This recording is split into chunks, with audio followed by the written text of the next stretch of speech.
Welcome back. Right now we're going to be talking about a big topic in all of blockchain and DeFi, which is stablecoins, in particular algorithmic stablecoins.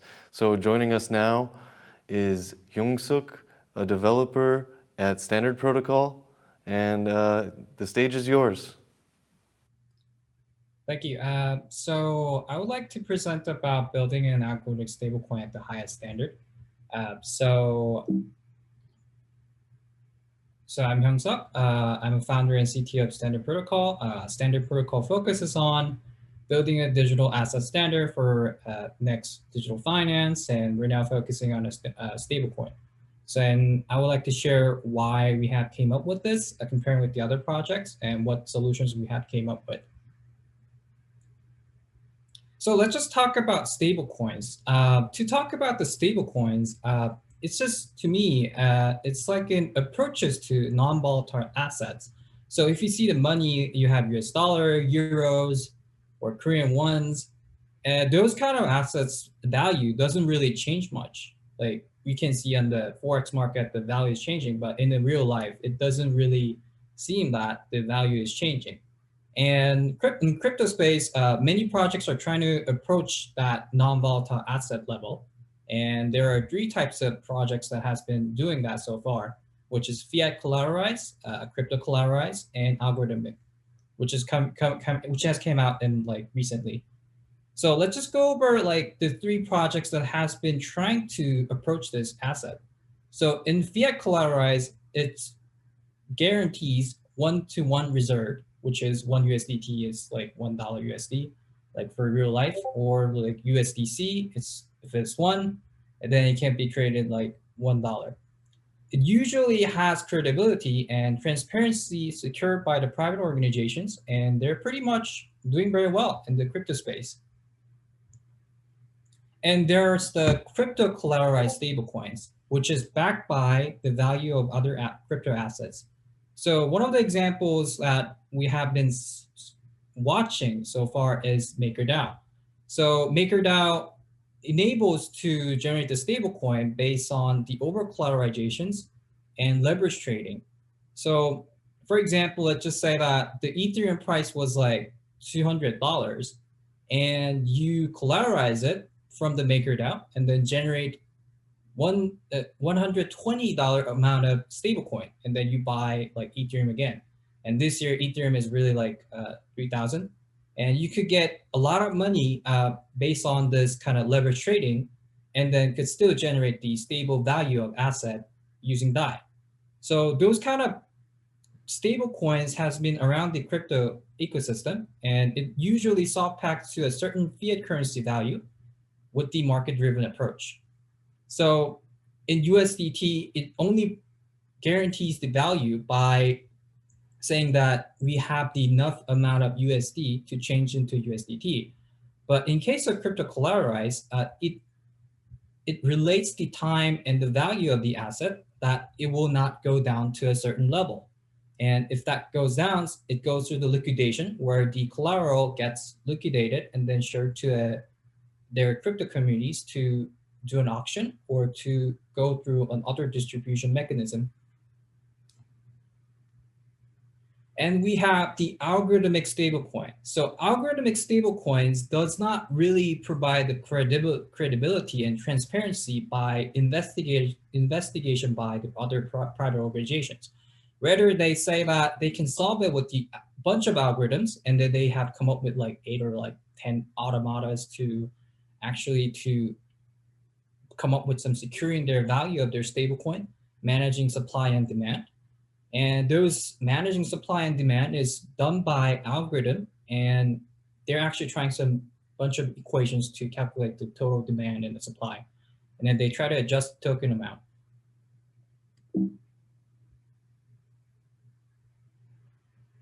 Yeah, but there are still so many challenges regarding those three types of projects. And we'll try to go through a bunch of challenges in those kind of projects right now. So in fiat collateralized, they pretty much give the trust by those trustable private organizations, but we still have to consider like do they really have the money to exchange it back? Because back then, like Tether used to have like a loan, which is which was not permissioned by the community and could not pay it back at some time. And there are also like some rumors that the Tether Foundation, Tether organizations does not have enough USD to pay back the USDT or convert it. So there are some problems regarding that. And also there are not enough strict laws and regulations to deter against those kind of corruptions. So those are kind of challenges regarding the fiat collateralization. And in case of crypto collateralized, we have seen pretty much the most decentralized collateralization in the stablecoin so far, but it's really doesn't have really a progress so much within the like Ethereum ecosystem, and the interoperability is not coming all the way right now. And also regarding the crypto collateralization projects, liquidations are sometimes too unclear, and sometimes it's hard to track those kind of liquidation distribution process. For example, MakerDAO, when the collateral is liquidated, they'll go through some process where that collaterals are distributed to others using an auction. However, those auctions are limited to maker holders, and it's sometimes really hard to track those auction orders as well. And we haven't seen enough like platform to actually interact with it. So it should say that liquidation process to distribute the collaterals are limited to few network token holders, and many people think that they lose money when they think of liquidation. And for the algorithmic stablecoins, as is the most recent projects as so far, there's kind of many problems regarding to it. So in algorithmic stablecoins, like most well-known actual use cases are just only one-time use on incentives. Like for example, Basis Cash has attracted so many users by just like lowering down the cost of accessing their ecosystem by just staking a bunch of other stablecoins and to generate the Basis Cash or whatever. Well, it really worked well at that first. I mean, if you look at the other projects as well, you can see the graph that their price is like rising because DJs try to ape to those kind of projects right now by the staking. But as those kind of algorithm stablecoins just prints money so hard by doing it, then there's not really firm way to get it back. Whether they try to make like a bond or other like supplementary assets to control the supply of the stablecoin to make the price go back to $1. But all of the algorithmic stablecoin has failed to do that, so because it actually means you have to give up the ownership of your stablecoin that was distributed originally, and to recover it back, you have to sacrifice yourself. So that didn't really work in spite of the generous crypto community. And also those algorithms are not really quite battle tested, and deviations can arise. And to prevent that, sometimes like the team has to come in and then try to adjust the parameter by their hands instead of the community. And as adjustments come in, it just contradicts the goal of the algorithmic stablecoin, which is supposed to be censorship resistant stablecoin without private or any other organization's investigation. So those are the challenges that we have, and we have seen some articles that has been pre-mining some kind of crypto assets to fit the algorithm by the team, not just the community. So basically, like there's also like some reference articles about how algorithmic stablecoin was hard to recover, saying that many investors were unwilling to burn Basis Cash or Basis Bond due to the fear they might never be safe to redeem. So it's really, those algorithmic stablecoins have some problems with the algorithms, even though they have come up with the 8 or 10 automatas, but they haven't really come up with recovering the PAG without sacrificing one of the community members to actually to sacrifice their ownership of the tokens. So we need solutions. So Standard tries to solve, Standard knows those kind of problems that is facing in each kind of stablecoin projects and tries to come up with the new solutions that could overcome.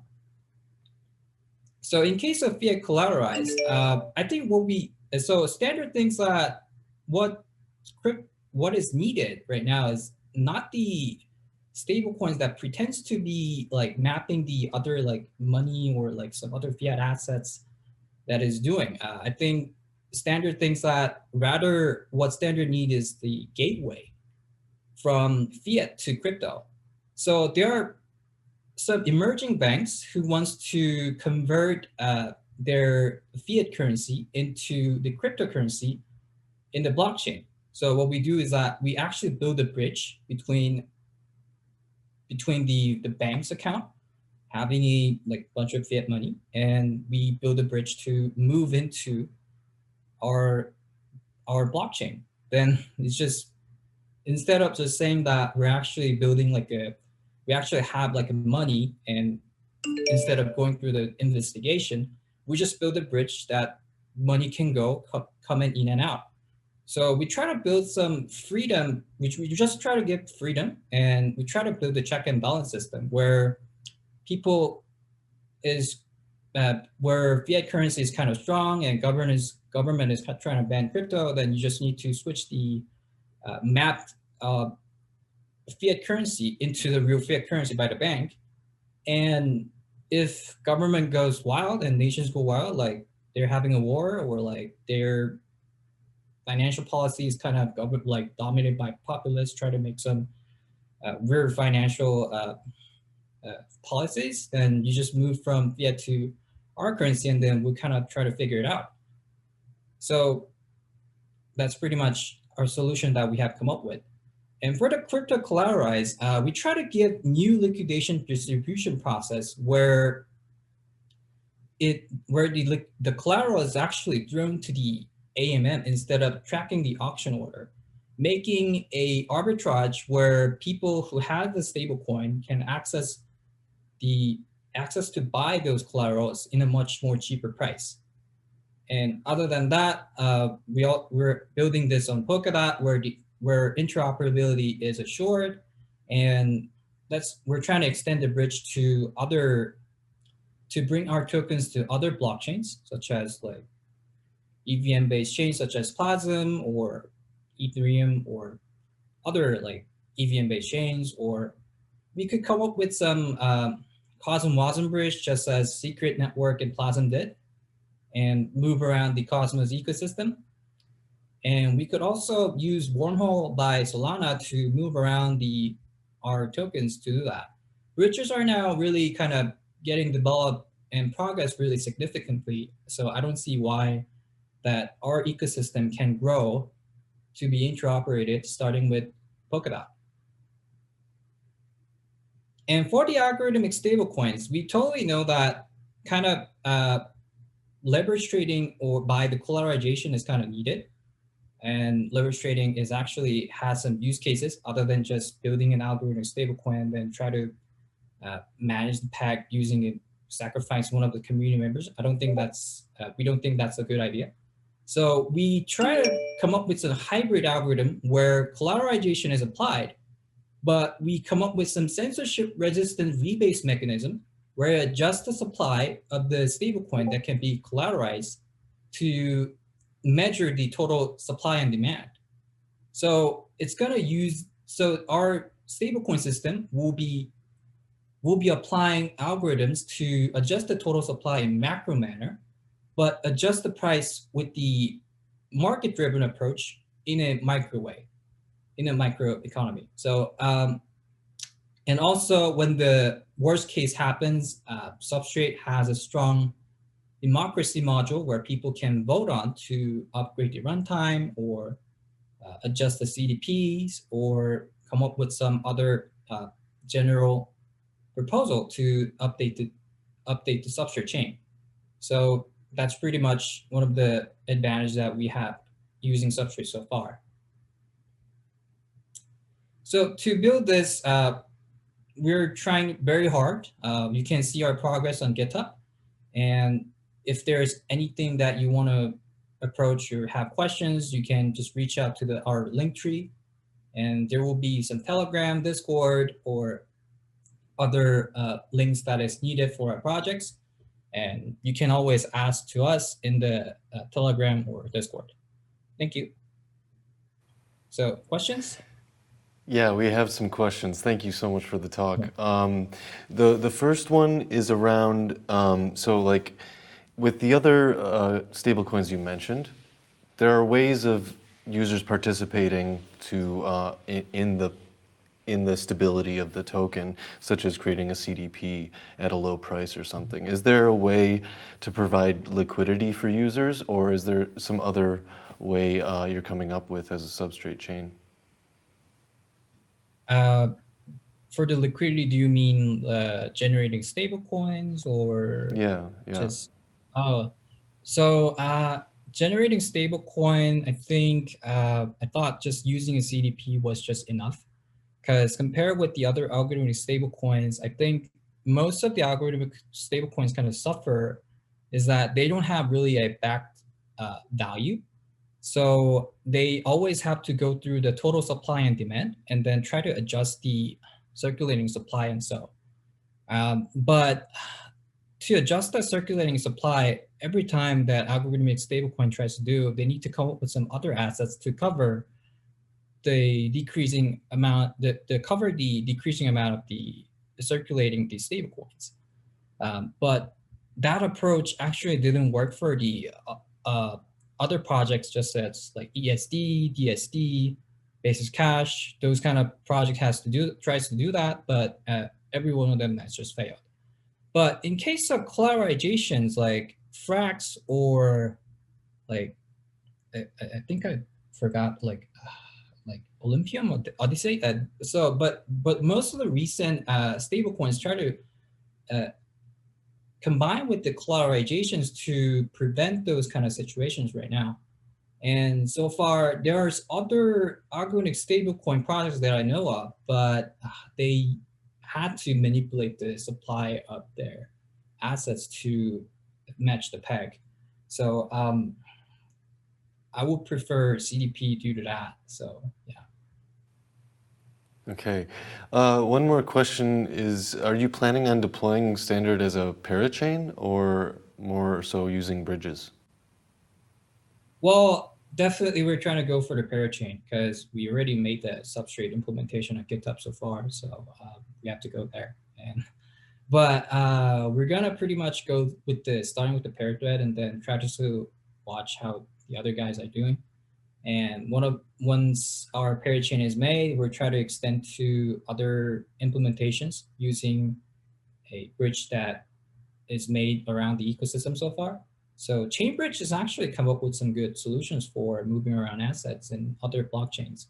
So we might actually use that, or we could use other state bridge where bridge is actually detecting the state changes, that whether the person A transferred in like token in the bridge contract, the bridge detects it and then moves around the other assets to other networks. So those kind of bridgers now like what we have so far, and it's pretty much widely used. So we'll pretty much come up with that solution. All right. Thank you so much. That's all the time we have today. Thank you so much.